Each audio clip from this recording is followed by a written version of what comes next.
Welcome to the Woolly Studio. I have some fun things to share with you today. First, I was most excited when I took my Sue Spargo class with Tony Belinda Phillips, was subbing for Sue, and we did a stitching workshop. But one of the things that I had learned in a previous workshop that I reinforced in that one was how to emboss velvet. If you want to use velvet in your stitchery, it's a fun way to use stamps to make motifs. Now, those of you that have leftover, maybe you went through that scrapbooking phase where you had a lot of stamps to decorate your scrapbooks, or maybe you're still doing that, those stamps can be used to emboss velvet. But I was never really into that, so I had one brief moment of scrapbooking crazy. But right now at the Stitch and Post in Sisters, Oregon, they are selling wooden stamps because Valerie Wells, she does a lot of screen printing with stamps where she has cut out linoleum or rubber and then stamped onto fabric. Well, I saw these adorable stamps that are carved out of wood being sold in the shop, and they're scattered throughout the Stitching Post and Twigs, which is the home decor shop, and I just fell in love with them. They're a little bit on the spendy side, but I think they're worth it because they not only function as a decoration on my shelves, but I actually can emboss velvet with these. So I'm going to show you how I've used these stamps. So when you're picking velvet, you really want to use the good quality, silk velvet. And it's very lightweight. And one of the places that I learned in Oregon of where you can get this velvet is at Karen Brock Studios. And you can email her at Karen, KarenBrock Studio, Karen Brock Studio at gmail.com. So, and just to let you know, I'm going to be visiting her this month, and we'll be doing a video at her studio where she hand dyes her velvet. So, the first step is velvet is pretty flimsy and lightweight. So, in order to emboss it, Sue Spargo has had us put Presto shear on the back. So I've cut out a piece of Presto shear.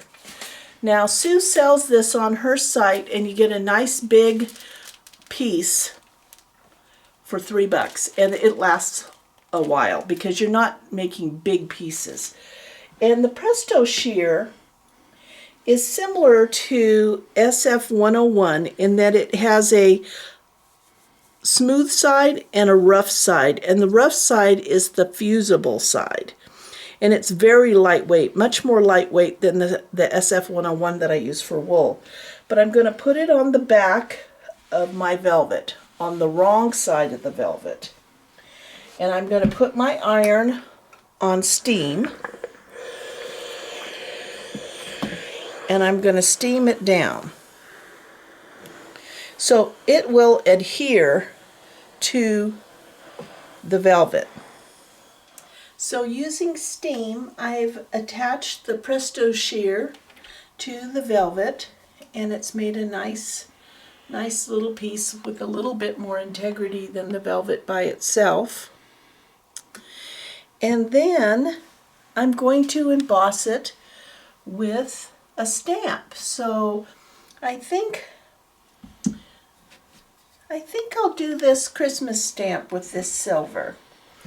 And what you do is you take your wooden stamp and you put the velvet side down on the stamp. And here, I don't necessarily have every single tool that you're supposed to use for these. You're going to make sure your stamp is centered on that piece.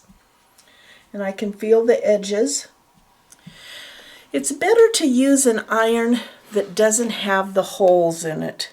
Unfortunately, I only have an iron that has holes in it. And you turn the steam off because you're just going to use a hot iron. And you spray the back of this Presto shear with some water in a fine mist spray. So not one of those big spray bottles, but a fine mist spray. Since I don't have a fine mist sprayer, water sprayer, I decided to try this Mary Ellen's Best Press Unscented Clear because it has a fine mist sprayer to it. So you spray the back.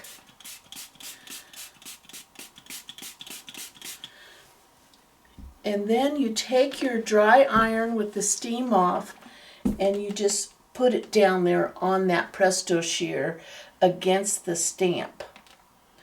And this is the thing, you can see, because my iron has holes, that the holes are showing up. See how the iron marks are showing up?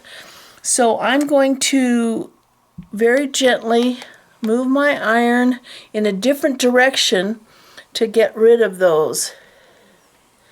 And I'm just going to ever so gently use my hot iron and just follow that around till I get a nice flat surface. Now here's the magic. I'm going to peel that off.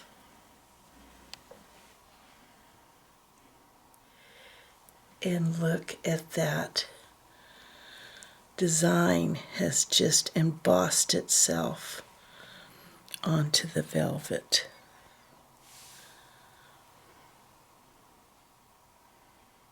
Is that not the coolest thing? I'm telling you, I got very excited. What you have to know about this is if you get this velvet wet, that's going to disappear. But this is kind of used on wool wall hangings or appliques that won't be washed or laundered or put out in the rain. And so it will maintain this embossed piece forever. So here I used my little owl stamp and some of Karen Brock's velvet to make my little owl. Isn't he adorable? I tell you, he's adorable. And then here was another velvet tree that I embossed on blue velvet. And then one of my sweet, sweet stamps. This I think will go really good on like a sashiko quilt. I embossed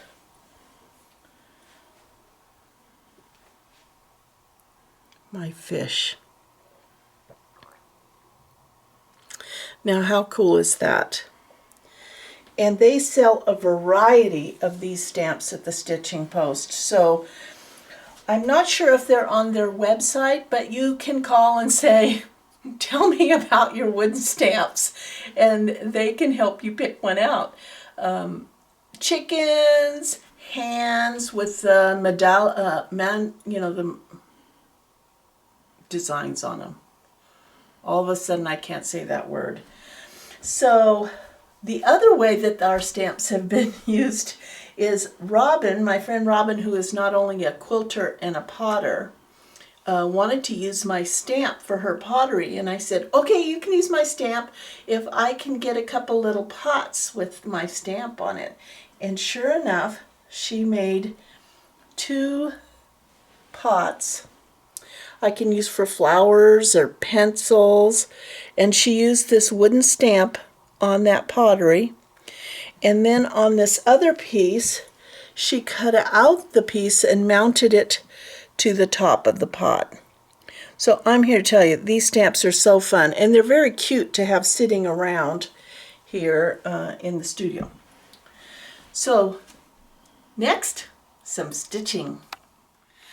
Moving on to our stitchery part of this video, I was asked to talk a little bit about my needles and my needle minder, and I decided to add a few other things.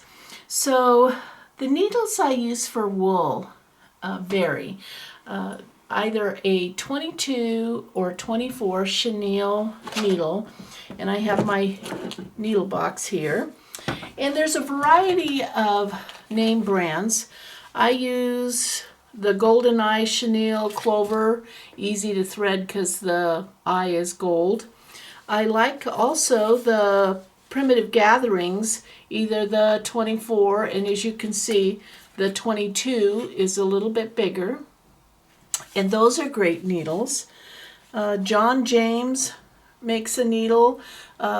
Smaller eye though, and so I don't use that as much. For some of the specialty stitches, besides the 22 and the 24 chenille, I'll use the 1 or the 3 milliner. And those are for making stitches that require winding, like when you want to make a bullion stitch or a bumblebee. So those are my needles. Now my needle minders, they're scattered everywhere. I leave them on projects I'm working, and I have so many UFOs that it's hard to keep track of where the needle minder went to. But here's a needle minder. And what that does is it's magnetic. So my needle, when I'm done stitching, rather than putting it into, threading it into the piece, I can just stick it to that magnet and the needle's not going anywhere. Now, I have a bumblebee, I have a chicken, and I have this heart, and I have a little cat that also has a threader to it. The great thing about this little heart, though, is it's big enough where you slide that magnet off the back, and you can wear it like a pin. Of course, it's magnetic, so if you have a pacemaker, I don't know if you should wear it there. That's the nurse in me. So that's my needle minder. Scissors, my 2 favorite scissors for wool are this Olfa serrated. It has a serrated edge on it, and it just cuts wool like butter. The disadvantage for this is to do any fine cutting. So cutting where you're cutting out like letters, this is tough because it has a kind of a blunted tip, and so it doesn't cut all the way to the tip. But for big pieces of wool, this is your go-to scissor. So this is my favorite, and this is the Kai scissor, and you can tell that it is sharp all the way to the tip, besides having a very fine serrated edge. And they sell these in a variety of sizes at the Stitch and Post, and this, I believe, is the 5.5 inch. Made in Japan. This steel is not bending. So today we're going to do the feather stitch, and I'm going to use this piece of wool and this odd colored thread for it so that it will show up. This wool is a 8x8 piece that I got at Quiltworks for $4, and it's a nice little piece there. And so I'm going to practice this stitch and show you how to do it. So, a feather stitch. First, you're going to come up.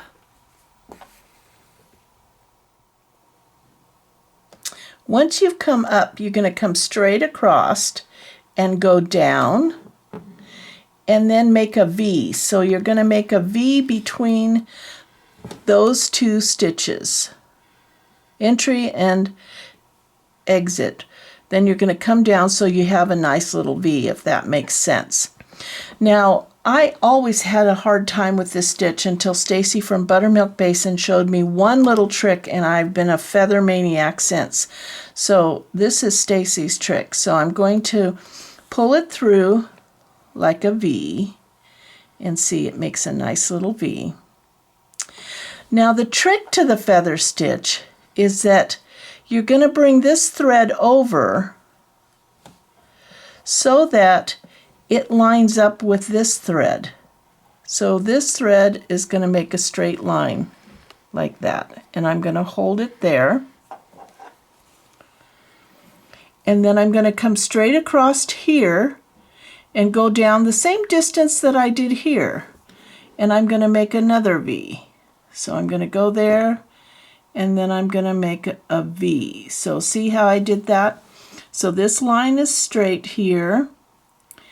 I came across here, went in, and came out to make that V. And then I'm going to pull that. So there's number 2. So now the next trick is to pull this thread here straight over so that you're making a semi-straight line here. And then I'm going to come onto this side equal distance.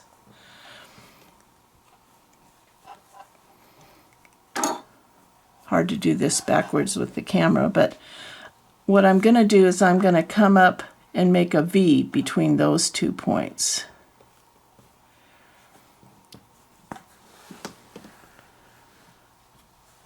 So you see how that worked? Now this thread has to come over this way, and so I'm going to hold it with my thumb.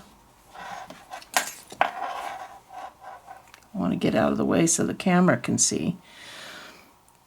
So I'm pulling this thread over so I have a line. I'm going to come over here, go down, come up, so that I'm going to make a V, and I'm going to pull that thread through. Oh, that one was a little bit low. See, I should have come back a little bit higher. So what I'll do, if I wanted it to be perfect, which for me, oh, it's primitive, I'm going to just pull that out, rethread my needle. Thank goodness for chenille needles with the big eye. I'm going to pull that over. I'm going to try to see this straight across over here and go down to make a V. And pull that through. That's better. So you see how that goes? So I can keep going all the way down. I want to come over here, straight across, come down. It's awkward because of the trying to get you in that camera angle. So I'm going to go straight across, and then I'm going to make that V. Oop! Got to get my loop. And there we go. So there's your feather stitch. The trick, as Stacy taught me, is to get that, pull that thread over so that you have a straight line this way, and then you're gonna go in and out to make that V, and then you're gonna come down here.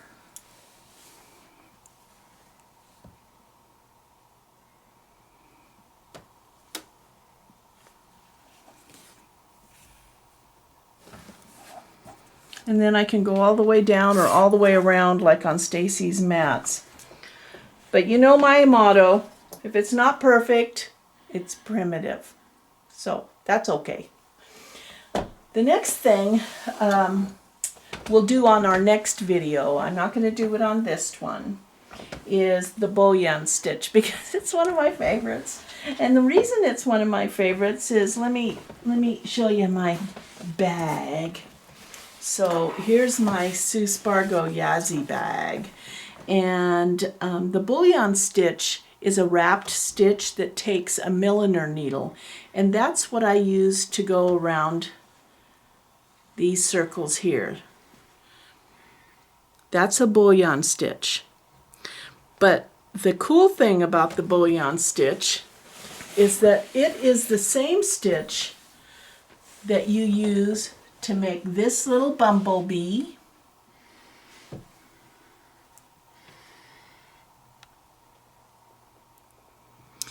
this rose,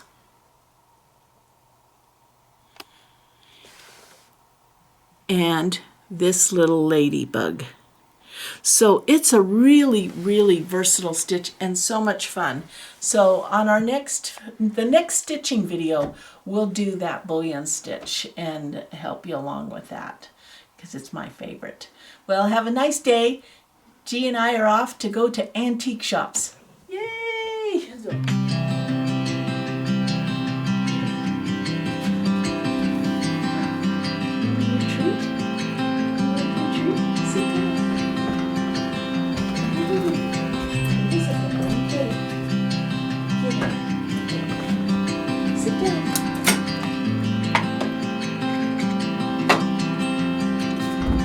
Oh, it's a double 5, huh?